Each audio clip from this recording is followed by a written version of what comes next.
Hello there. Welcome to 360 Live, everyone, wherever you are in the world. It is Sunday, 16th August 2026, and I'm back home in South Africa. We had a phenomenal trip abroad, traveled to Italy, France, Spain, saw a lot of the world. I only have 30 minutes, by the way, today. We have church in about 45 minutes, 54 minutes, 10 o'clock, church in South Africa. So the family and I will be heading over there just to reset. That's what a church session is all about, connecting and resetting the week and getting ready for the next week, just slowing things down on a beautiful Sunday over here in South Africa.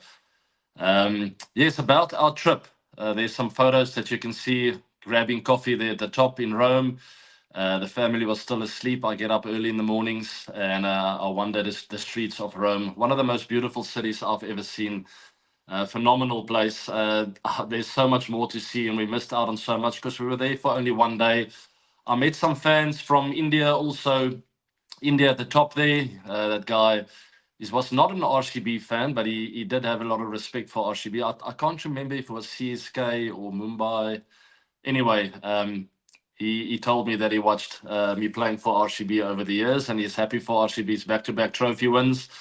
And then in the bottom, there's my friend from Dhaka in Bangladesh. And talking about that, Bangladesh just registering a test match win over there in Australia. What a phenomenal victory result for them. And maybe I was the lucky charm. I don't know. I'll claim it because the fan from India as well. India doing pretty well over there in Sri Lanka. The only one missing is the Pakistan friend that I met in Spain. So Pakistan playing England soon. Maybe we'll go three in a row. We'll see. Of teams doing well, of the fans that I met over the last week or two. Back to the trip. Started in Rome. The streets of Rome, just phenomenal. There's a picture of the Tower of Pisa, the Leaning Tower, rather. I don't know if that photo does it any justice because that angle is ridiculous. I honestly, when I walked in, I told my family this could be the day we see the Tower of Pisa actually falling over because it's hectic. And I made a bit of a joke there with Morne Morkel after 20 overs, bowling 20 overs in a test match in one day. Morne had a bit of a lean as well because Morne was so tall. And to carry that body around for an entire day, bowling a lot of overs, I had a bit of a giggle when I saw that and immediately thought about him. Post your questions down below, guys. I'll take some questions today. We'll cover a bit of cricket and a few other fun things. There's more pictures there at the top. Me fitting in with the vibe over there in Italy, I think it was, that we were there.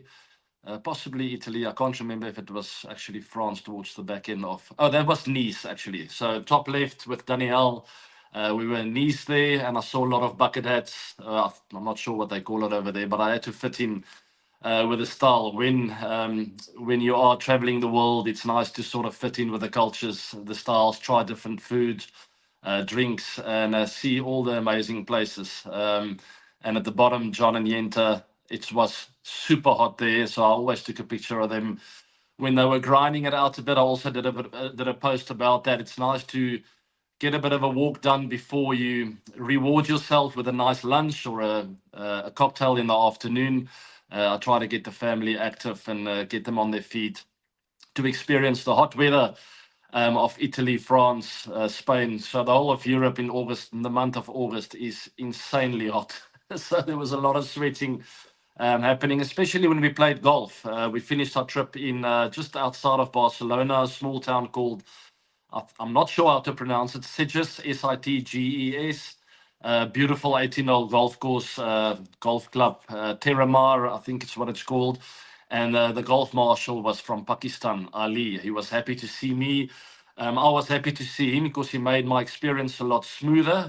Not a lot of people speak English over there, so I'm definitely not fluent in Spanish. And Ali helped me out a lot to communicate with the pro shop and to get my golf game booked, to get the buggies ready.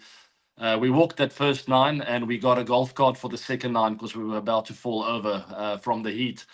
We played some great golf. My eldest almost beat me with that second 9 holes. He played great golf. He shot, I think it was 42 or 41. He swung it nicely. Didn't start off too well in the first nine, but then he played beautiful golf. They love the game of golf, and that's what matters most. So I did my job, got them involved in one of the sports, or the sport that I possibly love the most. It's just so relaxing and just such a great challenge out there. There's a photo of the golf course, bottom left.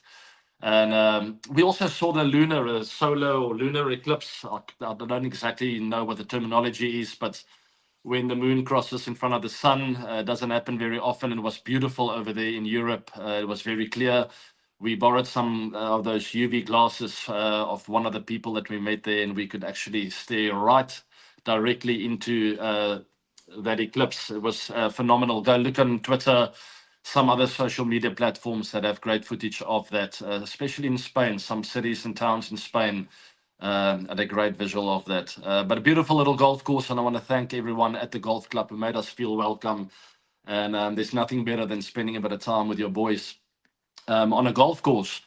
Guys, let's move into the cricket. That's enough of our trip. I think that's all the images that I shared. I've got plenty more on my phone that I might share in the weeks to come. But there we have it. Bangladesh beat Australia. I don't think any of us expected to say that, especially with them traveling to Australia. It's not easy to go over there and win a test match.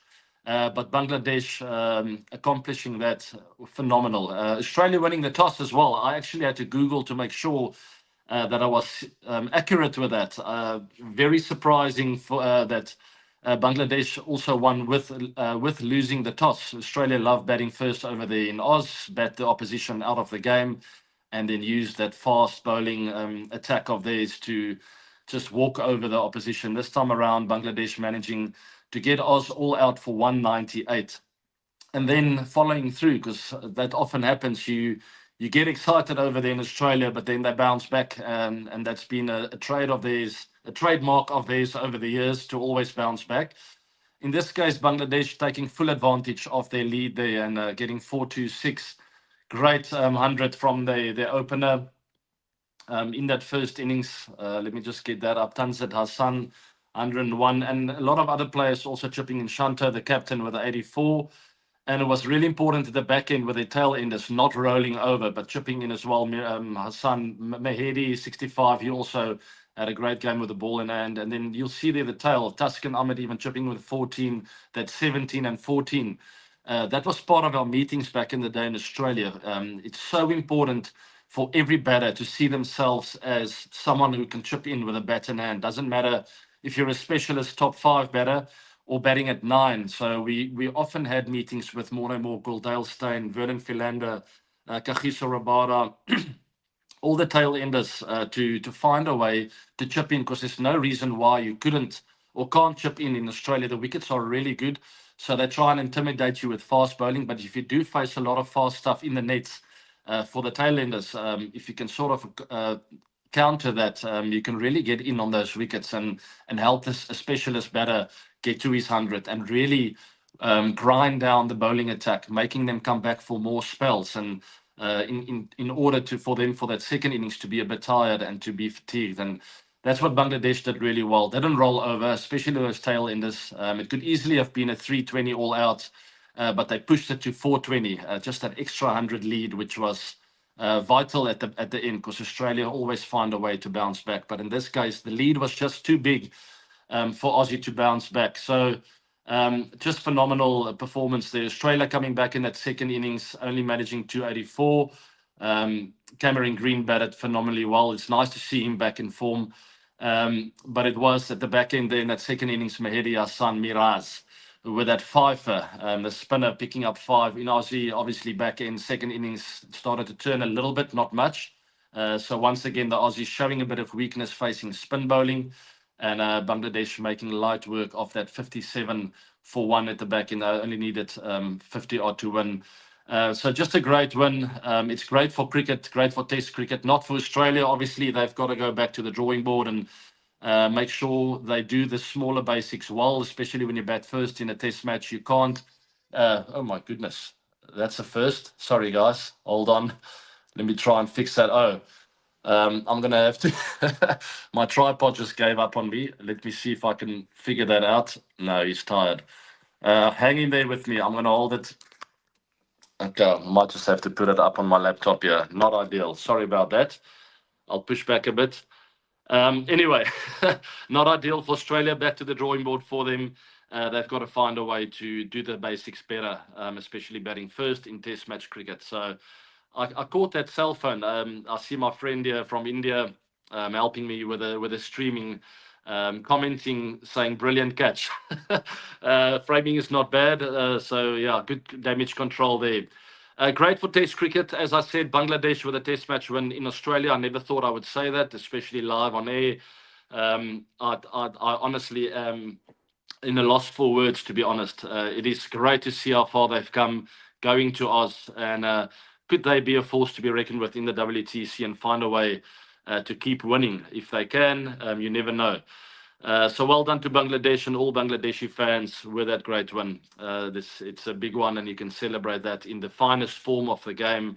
Over 5 days, it's not easy to beat a strong opposition. But if you do the basics well, like Bangladesh did, anything is possible. Moving on to India, then playing in Sri Lanka. Great start for India. I did speak about Padikkal, that I'm erring towards him coming into the Test team instead of Safras, which happened purely because I felt Padikkal has the ability to bat long periods of time, but he can also be attacking at the same time if need be.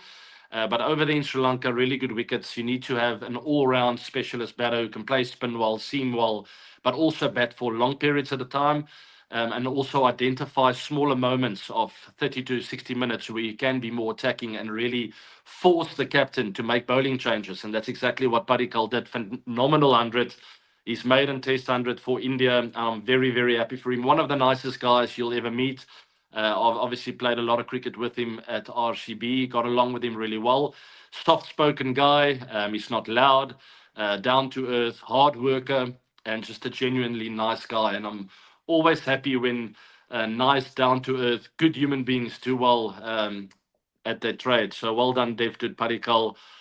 You'll bat on, and bat on. Hopefully, get to that double 100. Who knows? But there's the standings right now: 288 for 2 India. I'm not sure. I haven't checked the television screen.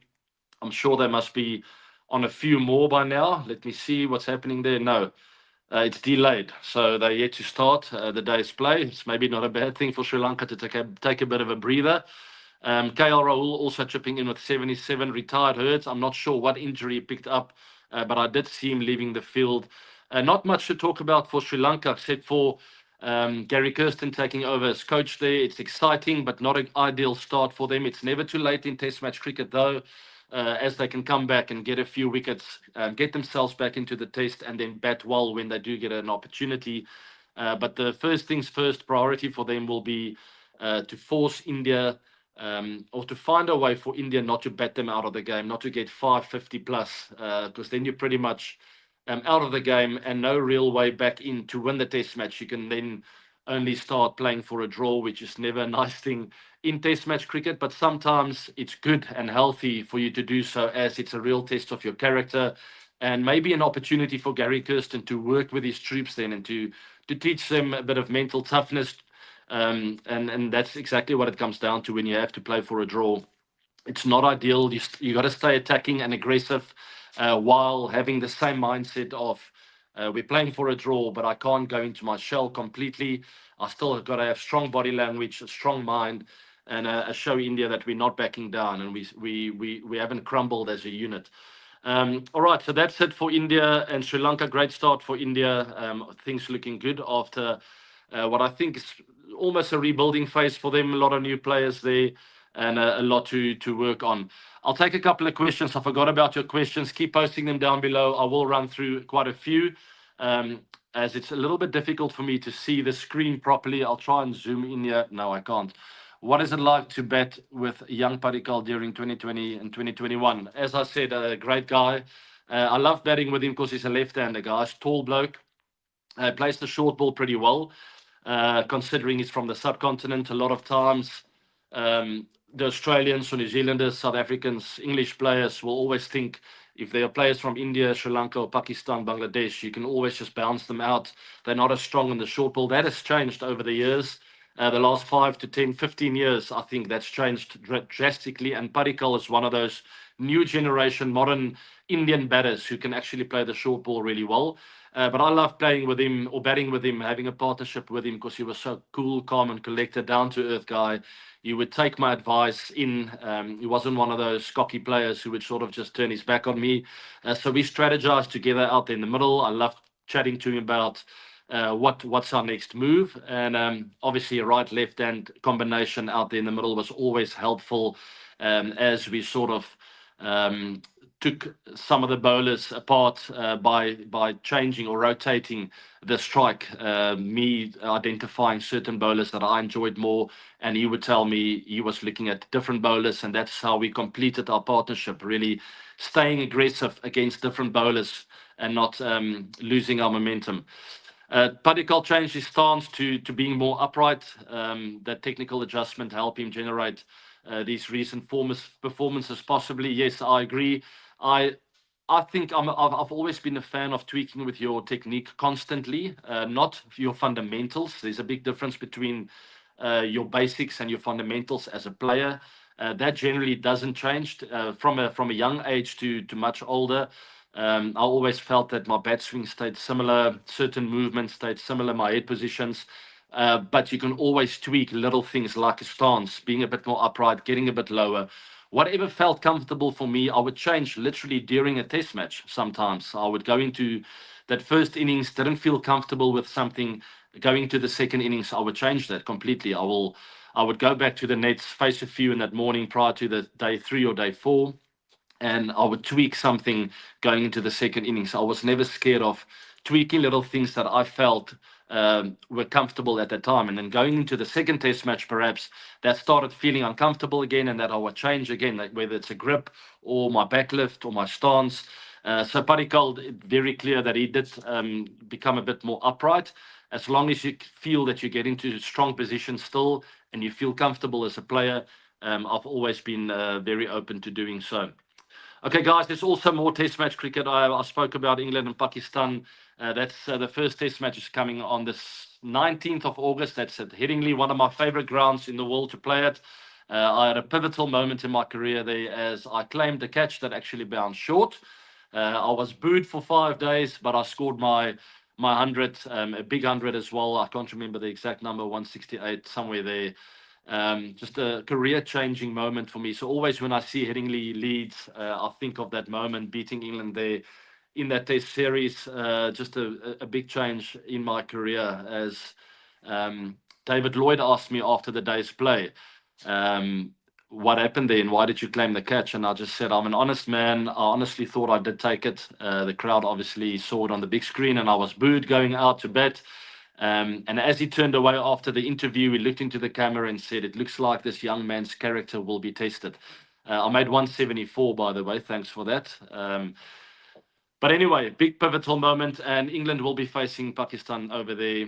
It's also a big change in the England squad. Joe Root and Stephen Fleming working shoulder to shoulder. We'll see how they approach the new way of playing. I'm pretty sure they'll keep that aggressive nature of which they displayed over the last few years, but with a lot more street smart thinking. And we'll hopefully see more consistent performances as England. I'm urging England on to play the situation rather than playing your brand always and being one-dimensional with it. The second test match will happen on the 27th of August at Lords. So great for Pakistan to go over there, an opportunity for them to cause an upset or two, perhaps. Third test match, 9th of September, Edgbaston, Birmingham. Also great memories coming back as I played the Legends cricket there. What's it called again? WCL. It's WTC, WCL, W this, W that. Anyway, the World Championship of Legends. We beat Pakistan there in that final last year, August. Great memories coming back there. Drop comments down below, guys. Let me know what you think. We'll talk about the 100 as well, as we are reaching the finale there. The 100 for the women. It's the Rockets against the Sunrisers. That's today, by the way. 2:15. Not sure if that's UK time or SA time. Anyway, it's pretty close. It's this afternoon. Don't miss out on that. And also, the Rockets doing pretty well for women and men. They're in the final as well. Sam Billings' team there against Josh Butler's Super Giants in the final later this evening, 6 o'clock-ish, somewhere there, 5, 6, 7. I don't know. Check your time wherever you are in the world. I don't want to give you the wrong time and you miss the 100. Of course, it's a very fast format. So if you get it wrong by an hour or two, you might miss the entire final. But that is the final. It's been great to watch. I didn't watch a lot of it, to be honest. The couple of games I watched, it was very exciting. I saw Devil Brevis doing really well. Heinrich Klaassen as well. He will play in that final. So that's a pretty cool team there with Butler. Also Klaassen in there against Sam Billings and his team. I don't have the team list now open. I'm not going to cover it either. But check it out. It's the 100 final over there in the UK. It's going to be exciting, guys. Let's quickly just pull up the WTC log. I did speak a lot about the test matches. Australia, South Africa still at the top there. The top two. SA, obviously, as you know, have not played a lot of cricket of late. But hopefully they'll get that momentum that they got over winning the WTC not so long ago at Lords. Last year, I was there to watch that. They gained a lot of momentum there, and hopefully they will carry that through with a lot of test matches coming soon. We'll analyze that closer to the time. But New Zealand, Bangladesh in fourth, guys. So great jump for them there. All of a sudden, they are in the mix. If they can find another upset against Australia and moving forward, maybe going back home and gaining momentum there, or keeping the momentum rather. Who knows? You'll never thought you would see Bangladesh in the top four, right, of test matches. T20 is a different story. They always are really a good T20 team. ODIs as well cause a lot of upsets, but I didn't think they were quite ready to cause these kind of upsets in test match cricket, but I was wrong. And it's refreshing to see that happen, guys. India 5, Sri Lanka 6. We'll see what happens and unfolds once this test match is done. England, Pakistan, West Indies, the last three there. All test matches this coming month, guys. West Indies, Pakistan. That's now the second. That was on the 2nd till the 6th of August. You can just see the scan through all those test matches that took place and also happening now and still coming. But that is your test schedule for August 2026. I love that design. Looks like a Caribbean newspaper that we've pulled out there. Pretty cool design that. I'll take a few more questions, guys. Please post them down below.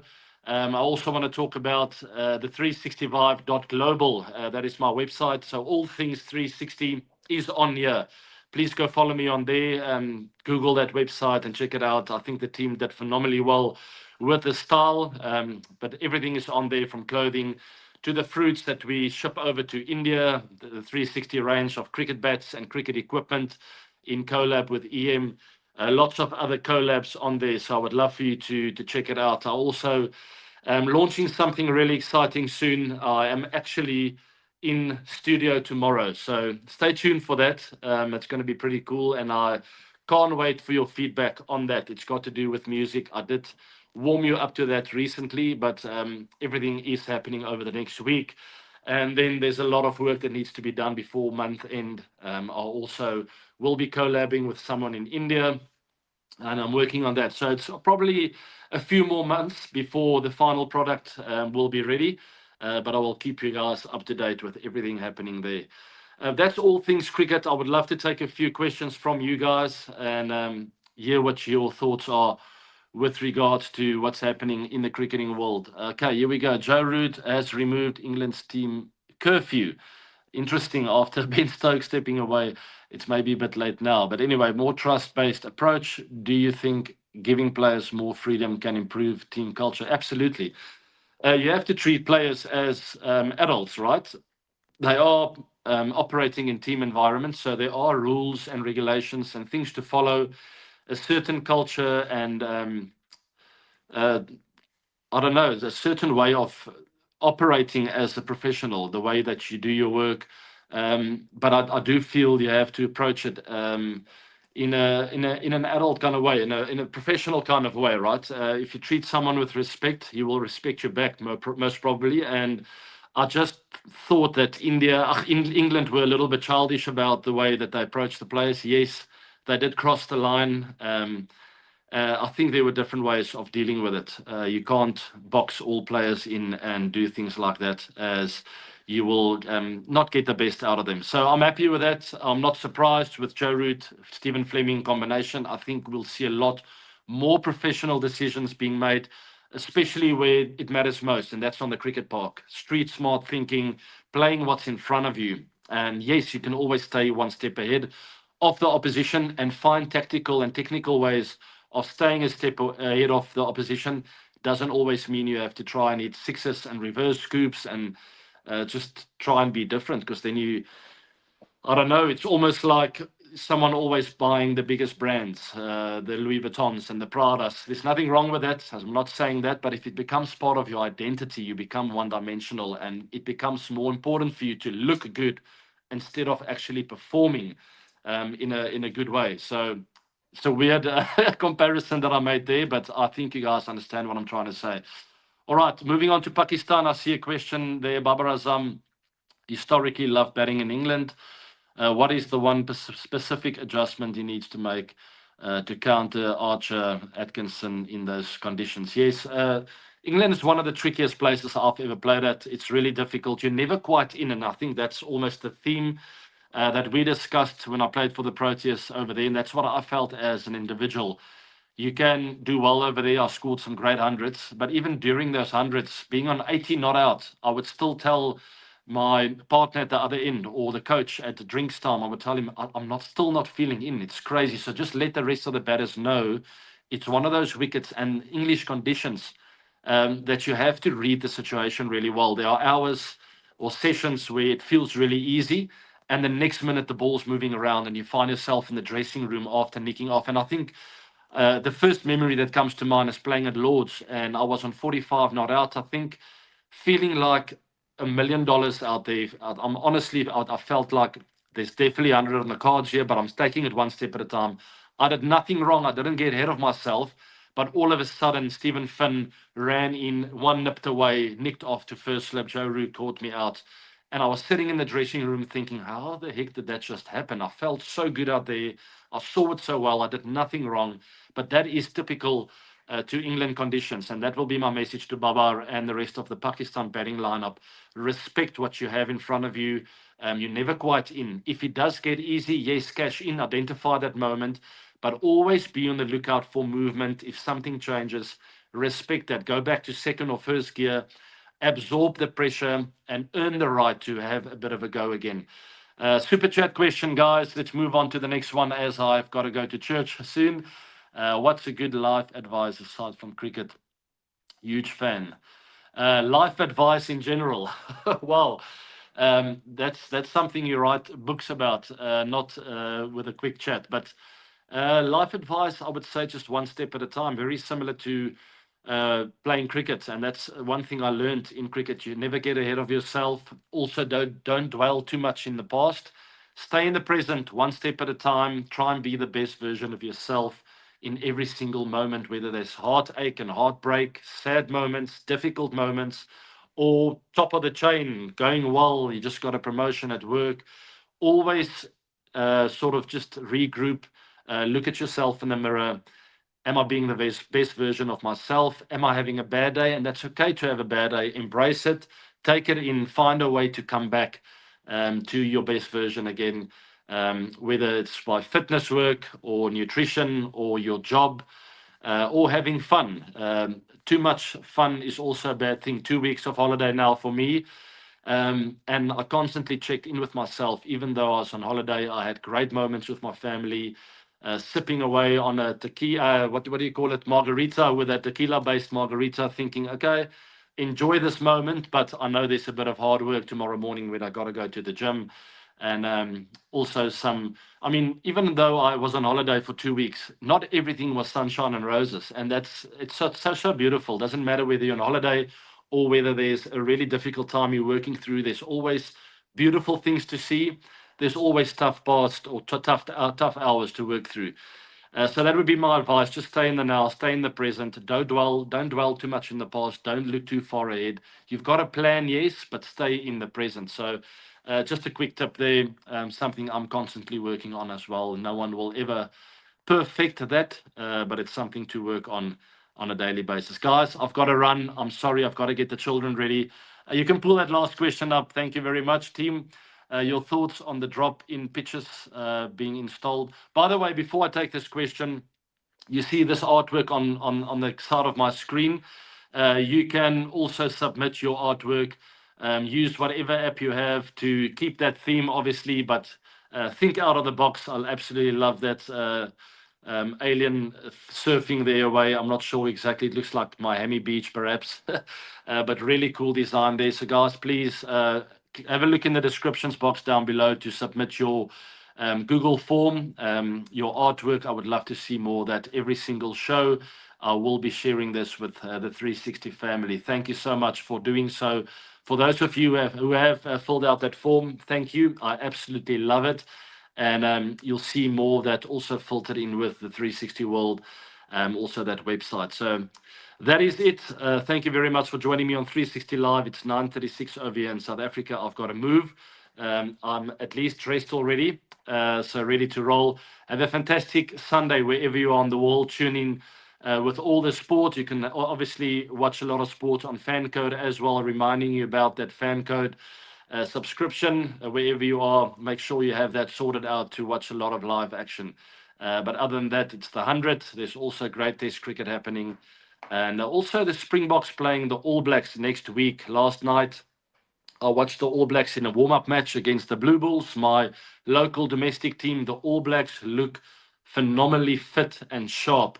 So the Springboks need to be aware. Yes, we're number one in the world. We won back-to-back World Cups, but it's not going to be easy as New Zealand look in fine form. I saw Bowden Barrett in fine form again. But what stood out to me is just the pace that they create. So fast, moving the ball around. Their loose forwards are like centers, incredible rugby team, and they look fine. So in fine form, rather. So that's going to be a great show. It's called the Greatest Rivalry, as it's been going on for many, many years. The All Blacks against South Africa. Keep an eye out for that. That's starting next week. They play 4 test matches, 3 in South Africa and 1 in the United States of America in Baltimore. So if you're a rugby fan tuning to that, there will be some great tries and some great action. All right. Thanks for the life advice. It's my pleasure. I don't have all the answers, but I do know there are some basics that we need to check in with every now and then, or on a consistent basis, rather. Guys, thanks for tuning in. Have a great Sunday, and I'll see you all in the week. Take care now. Bye.